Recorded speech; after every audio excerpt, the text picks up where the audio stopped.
Hello, c'est Alex, j'espère que vous allez bien, bienvenue dans cette nouvelle vidéo. Aujourd'hui, on va voir comment faire de l'incrustation fond vert sur Blender. Donc Blender, c'est un logiciel de 3D, mais vous pouvez aussi faire du montage vidéo, des effets spéciaux, même de l'incrustation d'objets 3D dans des vidéos directement sur Blender. Donc c'est vraiment un logiciel, on peut faire énormément de choses. Et aujourd'hui, on va voir l'incrustation fond vert. Donc comme vous pouvez le voir ici, je me suis incrusté sur un arrière-plan, pardon. Donc j'ai pris une image, vous pouvez très bien mettre une vidéo, vous pouvez faire vraiment ce que vous voulez, je l'ai même flouté, etc. Et donc dans ce tuto, je vais tout vous montrer comment faire. Et même si vous voyez ça, vous pouvez vous dire ça peut faire un peu peur, c'est un peu compliqué, vous allez voir, c'est vraiment très facile. Donc je vous mets en description le lien vers ma vidéo sur le montage vidéo dans Blender si ça vous intéresse et sur l'incrustation 3D. Voilà, vous retrouverez tout en description et on va pouvoir commencer. Donc la première chose qu'il vous faut, c'est une vidéo avec votre fond vert. Donc petit conseil vraiment au niveau de l'éclairage, essayez d'avoir quelque chose de correct parce que c'est souvent ça qui peut causer des problèmes et que l'incrustation ne soit pas super propre. Vous devez avoir un éclairage qui soit à peu près uniforme sur le vert. Donc s'il y a des zones d'ombre, ça veut dire que vous avez du vert plus foncé. S'il y a des zones claires, ça veut dire que vous avez du vert plus clair. Et donc Blender et même tous les logiciels vont galérer un petit peu. Donc essayez d'avoir un éclairage qui soit correct. Je vais vous montrer la vidéo que j'ai prise. Donc en fait, je l'ai filmée directement avec ma webcam, comme je fais d'habitude pour les tutos que je fais sur ma chaîne YouTube. Donc on peut voir ici une image, donc ça c'est le fond d'écran de mon ordi parce que OBS Studio filme un peu plus large que ma webcam, donc forcément ça chope un petit peu ça, mais ça c'est pas grave. Ensuite on va le recadrer directement, donc c'est pas grave. On peut voir mon fond vert derrière, donc qui est éclairé avec des petites lampes Elgato. Il y a une différence de vert quand même, on peut voir du vert clair ici, du vert foncé, donc c'est pas parfait, mais comme on peut le voir sur Blender, ça marche plutôt bien. Donc je vais créer un nouveau projet pour repartir de zéro. Voilà.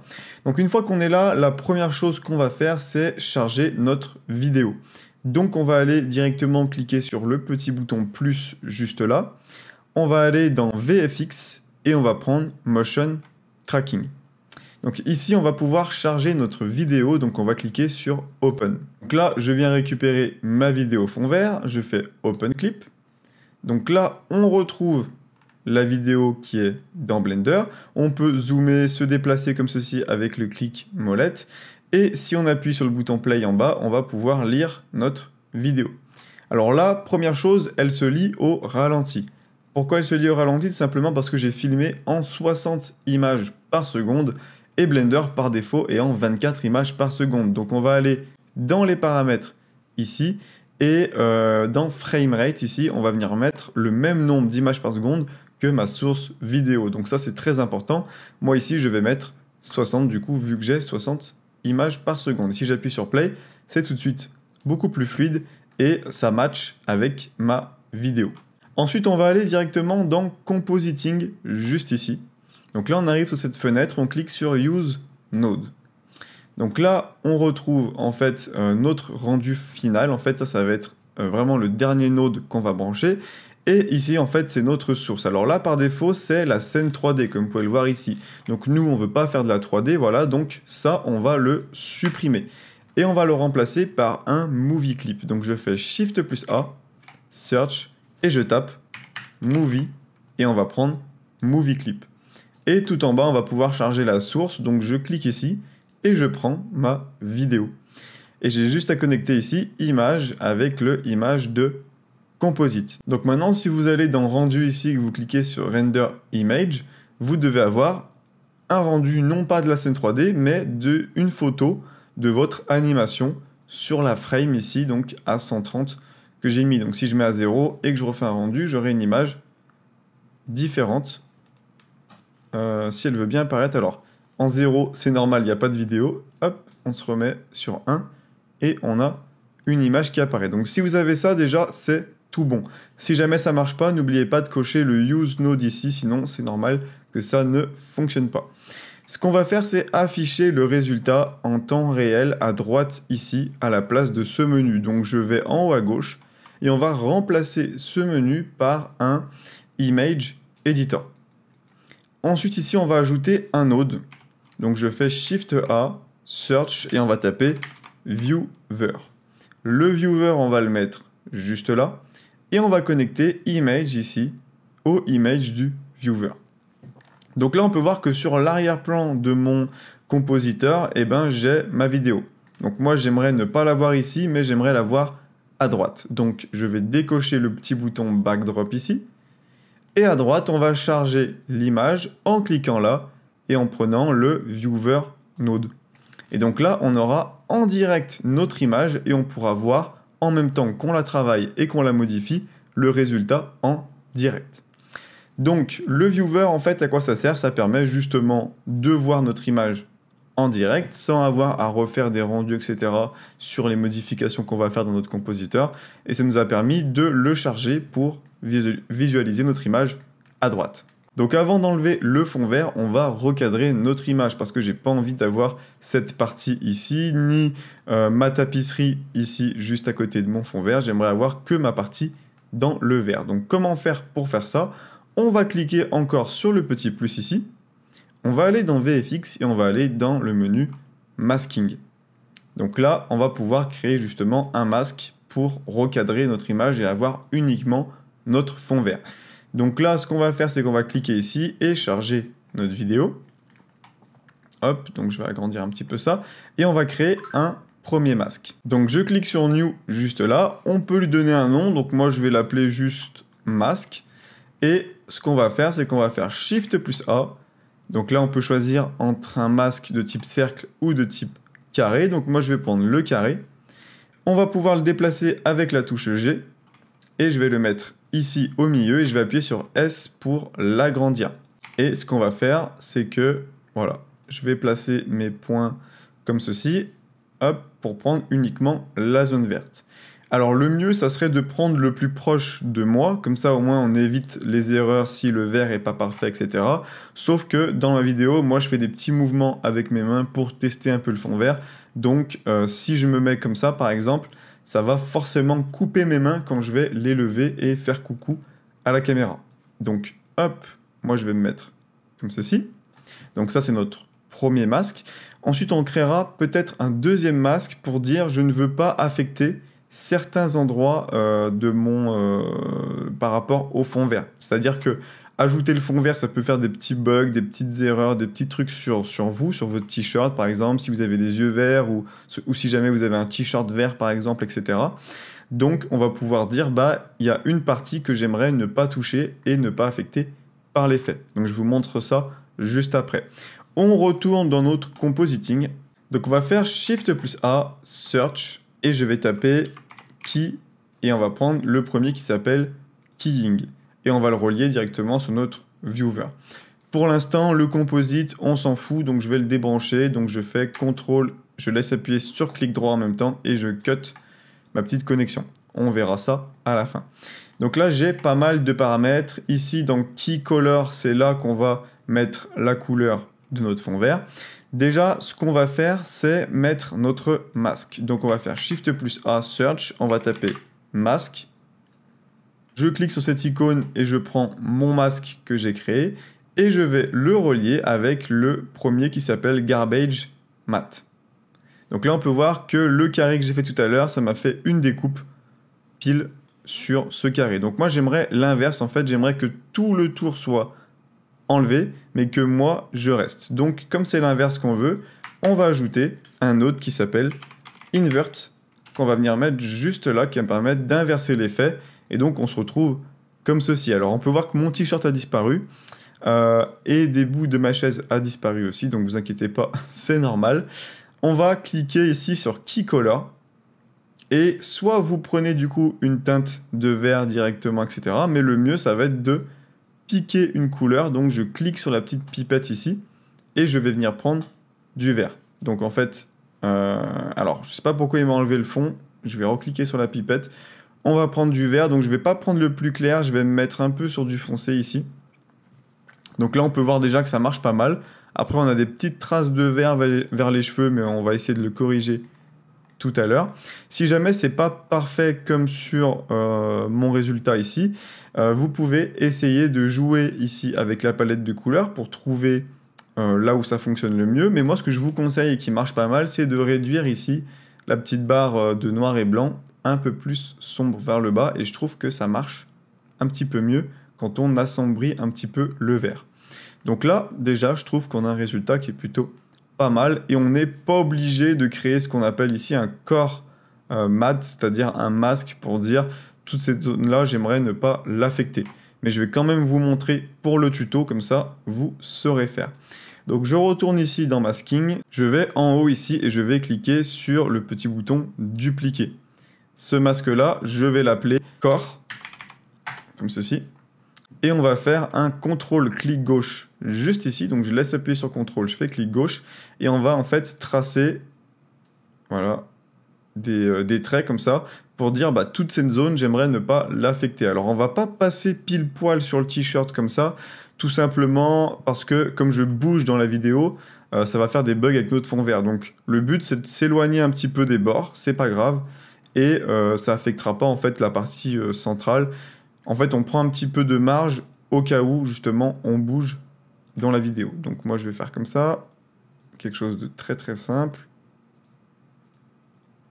Voilà. Et ensuite, on va se mettre ici et se relier pour créer un contour.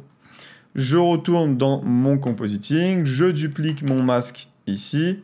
Je viens charger F Core, donc celui qu'on vient de créer, et je relie dans Core Matte. Voilà, donc là on voit pas trop la différence parce que justement il n'y avait pas de souci, mais au moins vous savez faire. Maintenant il y a plusieurs choses intéressantes qu'on va retrouver ici dans Keying. Donc si on branche par exemple Matte dans Image, toute la partie blanche du coup c'est la partie qui est détourée, c'est-à-dire vous, et toute la partie noire c'est la partie fond vert. Donc ce qui est intéressant avec cette vue-là sur Matte, c'est que vous pouvez voir tous les défauts. On peut voir qu'il y a des petits défauts ici. Et si jamais vous en avez plus, eh bien, vous allez pouvoir les voir et travailler ici avec les différents effets que vous retrouvez là pour avoir le détourage le mieux possible. Et ensuite, Edges, c'est vraiment pour voir les contours. Donc ça aussi, c'est une vue pas mal. On peut voir ici au niveau des cheveux, etc. Comme ça, vous pouvez, en même temps que vous retravaillez, voir un petit peu si les contours sont bien ou pas. Donc moi, je vais me remettre sur Image. Et maintenant, le but, ça va être d'ajouter un arrière-plan. Donc pour ajouter un arrière-plan, c'est très simple. On va ajouter un node, donc Shift plus A, Search. On va mettre Alpha Over, qu'on va brancher juste ici. On va brancher Image dans le Image 2, pas dans le premier. Donc je vais déconnecter celui-là. Je rappelle, pour déconnecter, c'est CTRL clic droit et ça crée un petit couteau comme ça. Voilà. Donc là, on peut voir que j'ai un contour blanc. Donc si je veux, je peux très bien changer la couleur, mettre un fond rouge, vert, bleu... bleu foncé, enfin on peut vraiment tout gérer, mais je pense que vous avez compris, ce qu'on va faire c'est qu'on va connecter ici dans Image une photo, une image. Donc je vais faire un Shift plus A, Image, hop, et là on va venir charger une image. Donc vous pouvez prendre vraiment ce que vous voulez. Moi je vais aller dans mon PC, dans mon dossier de fond d'écran, et je vais prendre une image, par exemple celle-ci. Et je vais relier Image avec Image juste là. Et là, on peut voir que j'ai mon arrière-plan. Alors, mon image est en très haute résolution. Du coup, on peut voir que je suis tout petit au milieu. Donc, je vais vous montrer comment faire pour déplacer, comment on va se déplacer pour se mettre où on veut. Donc, pour ça, on va ajouter ici un node Transform qu'on va mettre entre Keying et Alpha Over. Grâce à ça, je peux m'agrandir. Voilà. On va se mettre comme ça et me déplacer sur X.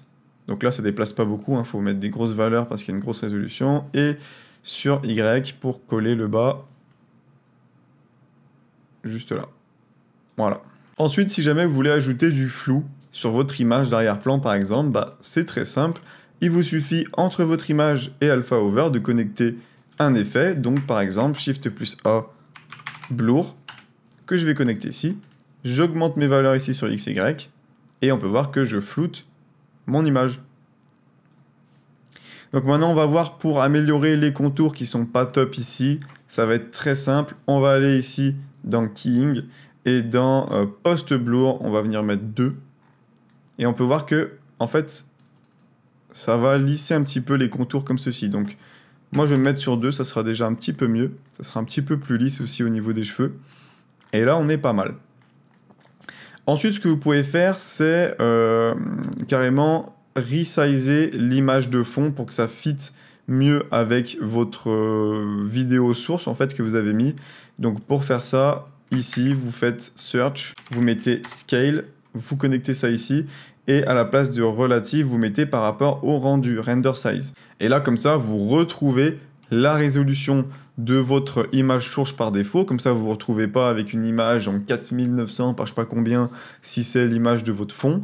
Et du coup le transform ici, on va le remettre comme c'était au départ, le scale X et le scale Y, etc. On va le remettre comme ça, je vais même peut-être réduire un peu ma taille, 0.7, et me mettre un peu plus bas. Et voilà. Et là maintenant, si j'avance dans ma timeline, on peut voir que, on voit mes mouvements, c'est en direct. Et je vais pouvoir bien sûr exporter ma vidéo. Donc la dernière étape. Comment exporter sa vidéo? Déjà, n'oubliez pas d'aller ici et de mettre le bon framerate comme je vous ai montré au début. Ensuite, on scroll, on va dans Output. Ici, on va choisir le chemin sur son PC où on exporte la vidéo. Donc moi, ça va être ce chemin. Donc je clique là, je colle, j'appuie sur Accept. Ici, je choisis le format. Si vous mettez PNG ou JPEG, vous aurez une séquence d'images. Donc vous aurez ici, si je fais sur 250, alors ma vidéo dure un peu plus longtemps. Donc oui, très important, j'allais oublier, en fonction de combien de temps dure votre vidéo, donc vous avancez votre curseur comme ça. Au bout d'un moment, normalement, vous disparaissez. Voilà, ça c'est quand la vidéo n'existe plus. Donc vous allez trouver normalement, en redescendant, la fin de votre vidéo. Voilà, donc moi, la fin de la vidéo, c'est la frame 758.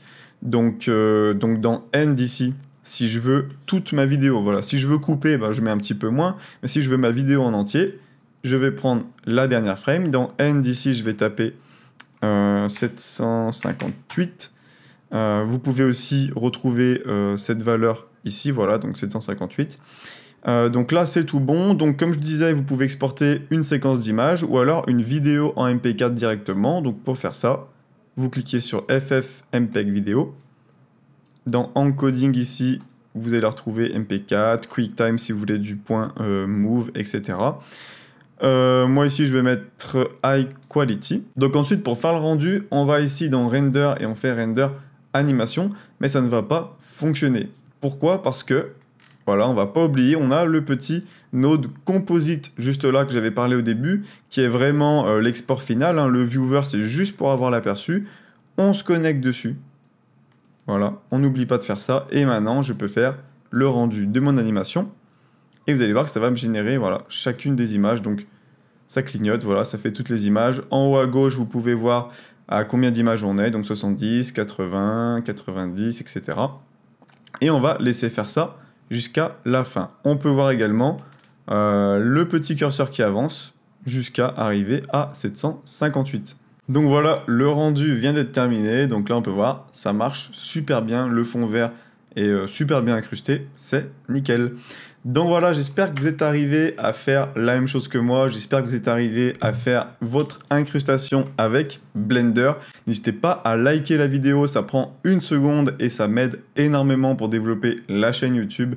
N'oubliez pas également de vous abonner. Et puis laissez-moi un commentaire si jamais vous avez des idées de vidéos par rapport à Blender ou Unreal Engine. Et si jamais vous avez des questions.